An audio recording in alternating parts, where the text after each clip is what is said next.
Welcome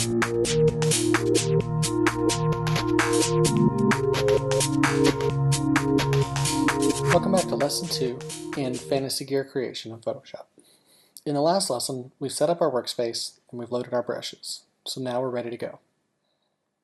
First thing I'm going to do is come over and grab a hard round brush. I'm going to grab it from up here. Hard round brush from your presets.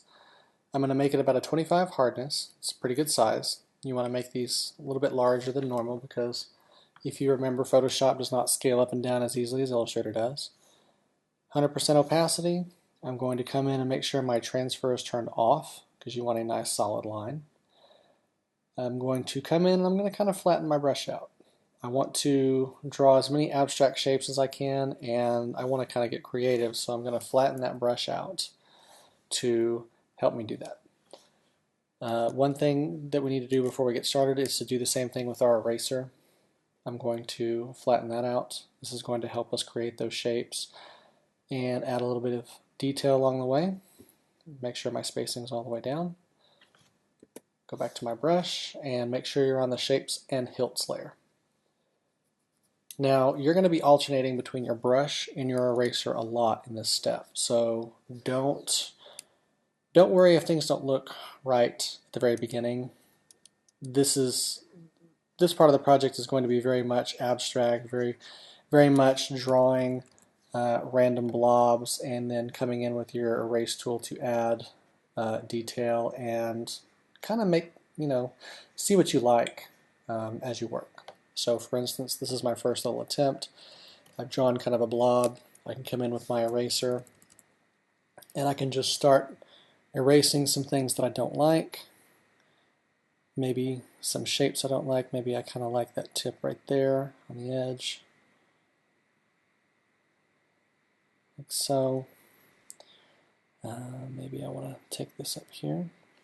A tip that will help you a lot is if you hold Shift down on your keyboard, it will constrain your proportions so that you can go straight up and down. So wherever that eraser is, maybe I just want to go straight up and down right there while erasing. Maybe I want to come in here and add some little inlet marks on this side. Maybe I want to come over and turn my brush, and on the right side or left side of the accessory, maybe I want to add some more here as well. Now remember, we're not designing the blade yet, we're designing the things that will make up the sword. These are the accessories, these are different little characteristics of our weapon that will make it stand out. And maybe I want to come in here and just delete that. Go around the edge. And maybe I like that right there. And again, you may be jumping back and forth between your brush and your eraser, so don't feel bad about coming in and refining and getting things right and then starting again. It's going to take some practice, it's going to take some frustration maybe on your part. You don't maybe know what you want to do.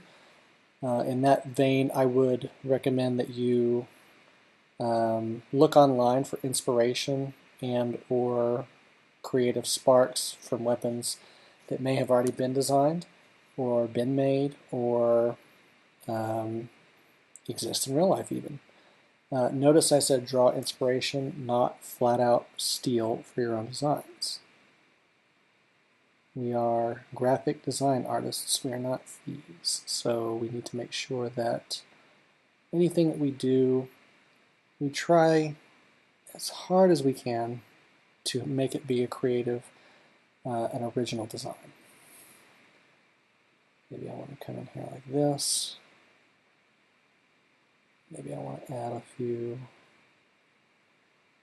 marks like this.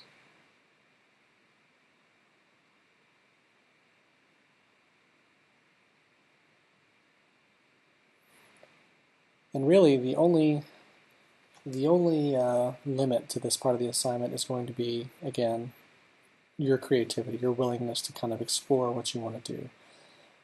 If you would like to see what these look like next to each other, so say you really like the way this one looks and you would like to have this on one side and then have it mirrored on the other side, you can come up and grab your lasso tool. You can come in and draw a lasso around it. Grab your move tool, and I'm going to hold Alt down, and I can make a copy. Now if you hold Shift down, you can constrain proportions left and right. Now I want to make sure that's exactly on top, which it is. So if I hold Shift down, I can constrain it to make sure it doesn't go any higher than the other one. And then I have two ways to do this. I can come up to Edit and Free Transform, or you'll notice that there was a keyboard shortcut back there. We could do Command T. Now with Free Transform mode, we are free to mirror this, to rotate it, to do anything that we want to do before we click it into place with this key right here.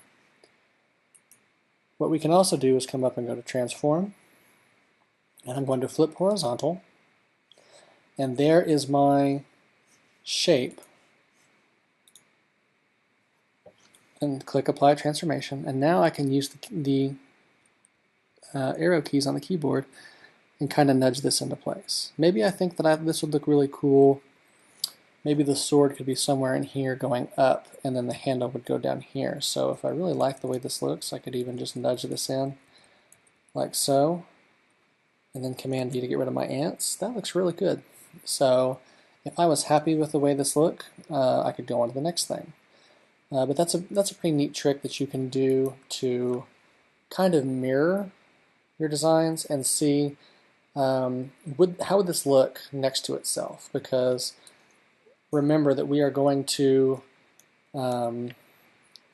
be designing the hilt next. So you want to make sure that anything, or the blade next, you want to make sure that anything you design is going to look good with its opposite there. Because each little design, that looks pretty good too.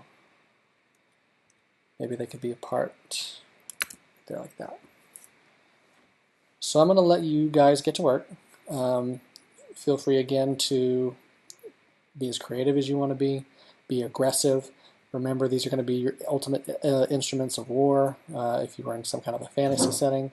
So get creative, have fun, and just design the heck out of this stuff. And we'll see you in the next lesson.